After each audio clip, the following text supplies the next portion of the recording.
Good morning student.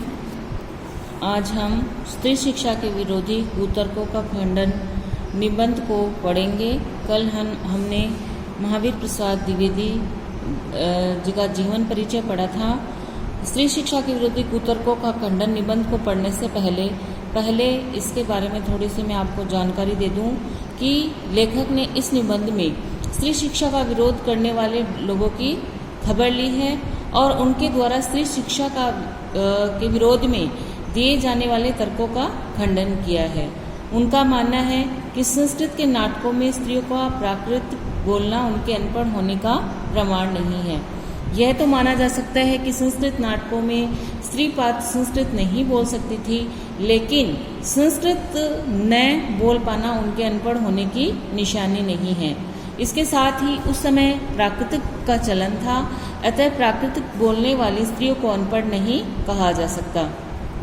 इसी संबंध में वो स्त्री शिक्षा के संबंध में तर्क देते हुए लेखक ने गार्गी, मंडन मिश्र की पत्नी, रुक्मणी आदि के उदाहरण देते हुए बताया है कि ये स्त्रियां पढ़ी लिखी ही नहीं थी बल्कि विदुषी भी थी। इसीलिए जो लोग स्त्री शिक्षा का विरोध करते हैं वो समाज की उन्नति में बाधा डालने के काम करते हैं। लेखक का मानना है कि शिक्षा बहुत व्यापक है, उसे सीखने योग्य अनेक विषय हो सकते हैं।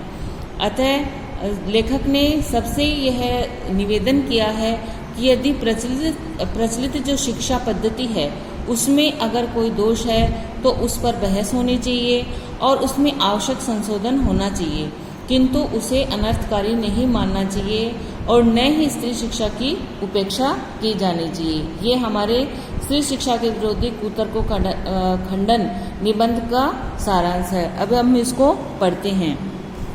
बड़े शौक की बात है, आजकल भी ऐसे लोग विद्यमान हैं जो स्त्रियों को पढ़ाना उनके और गृह सुख के नाश का कारण समझते हैं, और लोग भी वैसे नहीं सुशिक्षित लोग, ऐसे लोग जिन्होंने बड़े बड़े स्कूलों और शायद कॉलेजों में भी शिक्षा पाई है, जो धर्मशास्त्र और संस्कृत के ग्रंथ साहित्य से परिचय रखते हैं और जिनका पेशा कुशिक्षितों को सुशिक्षित करना, कुमार्गामियों को सुमार्गगामी बनाना और अधार्मिकों को धर्मत्व समझाना है।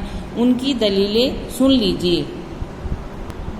अब यहाँ से प्रश्न बन रहा है कि जो स्त्रियों को पढ़ाना, बड़े शौक की बात है कि आजकल ऐसे लोग विद्यमान हैं जो स्त्रियों को पढ़ाना उनके और गृह सुख के नाश का कारण समझते हैं। इसको अंडरलाइन कर लिए कि शौक की बात क्या है, कि बड़े शौक की बात यह है कि ऐसे लोग जो स्त्रियों का पढ़ाना उनके गृह सुख के नाश का कारण समझते हैं, और वे लोग ऐसे वैसे नहीं हैं, सुशिक्षित हैं, जिन्होंने बड़े बड़े स्कूलों और कॉलेजों में शिक्षा पाई है और धर्मशास्त्र और संस्कृत ग्रंथ साहित्य से वो परिचय रखते हैं, जिनका पेशा क्या है, इसको भी अंडरलाइन कर लीजिए।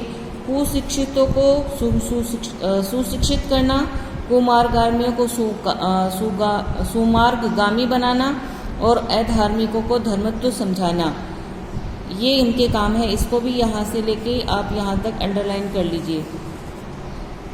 आगे पढ़ते हैं, वो क्या तर्क देते हैं, ये आगे पढ़ते हैं। पुराने संस्कृत कवियों के नाटकों में कुलीन स्त्रियों से अपढ़ों की भाषा में बातें कराई गई हैं। इससे प्रमाणित है कि इस देश में स्त्रियों को पढ़ाने की चाल न थी, होती तो इतिहास पुराणादि में उनकी पढ़ाई की नियमबद्ध प्रणाली जरूर लिखी मिलती।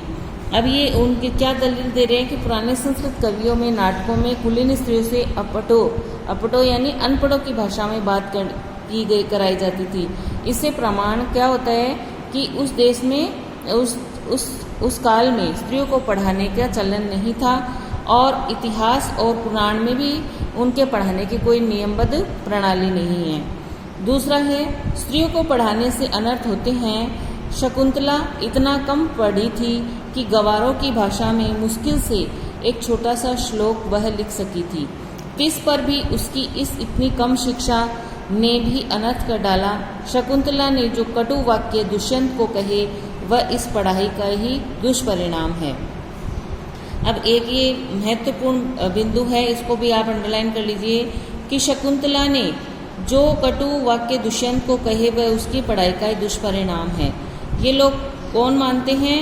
जो स्त्री शिक्षा का विरोध करते हैं कि जो स्त्री पढ़नी नहीं चाहिए, वो लोग ऐसी बातें करते हैं कि शकुंतला ने जो कटु वाक्य कहे थे दुष्यंत को, उसकी पढ़ाई का ही परिणाम है। इसको भी अंडरलाइन कर लीजिए। शकुंतला इतनी कम पढ़ी लिखी थी, गौरव की भाषा में मुश्किल से एक छोटा सा लिख सकी, जिस पर भी उसकी इतनी कम शिक्षा, ये पूरा ही अंडरलाइन कर लीजिए। तीसरा पॉइंट है, जिस भाषा में शकुंतला ने श्लोक रचा था वह अपढ़ों की भाषा थी। अपढ़ों यानी अनपढ़ों की भाषा थी। अतः नागरिकों की भाषा की बात तो दूर रही, अपढ़ गवारों की भी भाषा पढ़ना स्त्रियों को बर्बाद कराना है। अब ऐसे लोग हैं जो स्त्रियों को पढ़ाना क्या मानना है कि समाज को बर्बाद करना है, वैसे लोग ये तर्क दे रहे हैं। आगे रीड करते हैं।